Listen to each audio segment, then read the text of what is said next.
Let's talk a little bit about the innovation funnel. This is the idea that you need a certain number of Let's talk a little bit about the innovation funnel. This is the concept that you need a certain amount of input ideas to come up with an innovative outcome. A lot of us think that there's a single idea that moves through the whole process, and sometimes that happens, but more often than not, there are a lot of ideas that are tried and don't work before we get to that one really great innovative idea.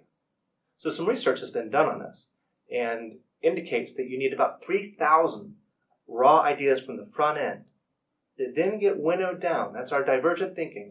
3,000 divergent ideas that get narrowed down into just a handful of ideas that may actually be tested to become new innovative products.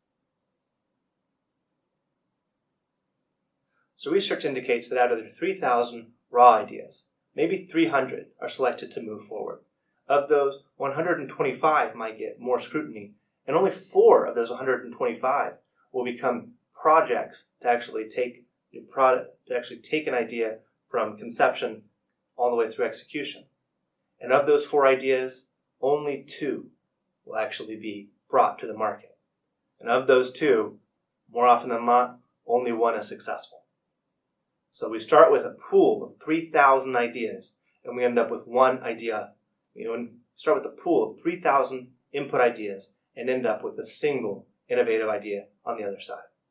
That means we evaluated 2,999 things that didn't work, and that's okay. Because one of the things you want to do is take those ideas that didn't work this time and recycle them. Sometimes the environment's not ripe for an idea. Sometimes it's a great idea, it just needs a technology that's not available yet. We can take those potential ideas, those potential innovations, and put them on the shelf.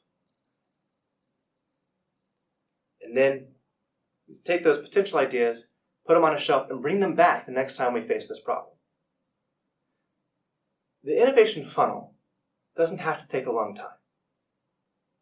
When we think about it in an we think about it in an enterprise context. We normally imagine a single idea going through a process that may take years to come to market.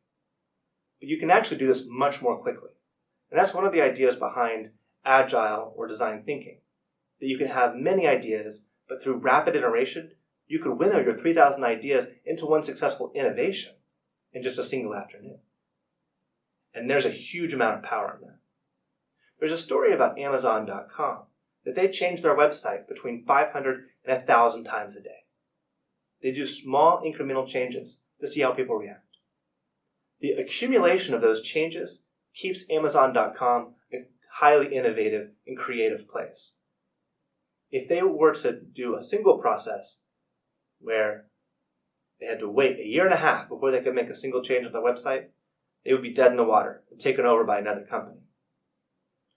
When we think about innovation, we can still think about having a huge volume of ideas, but we don't have to be controlled by a long time scale.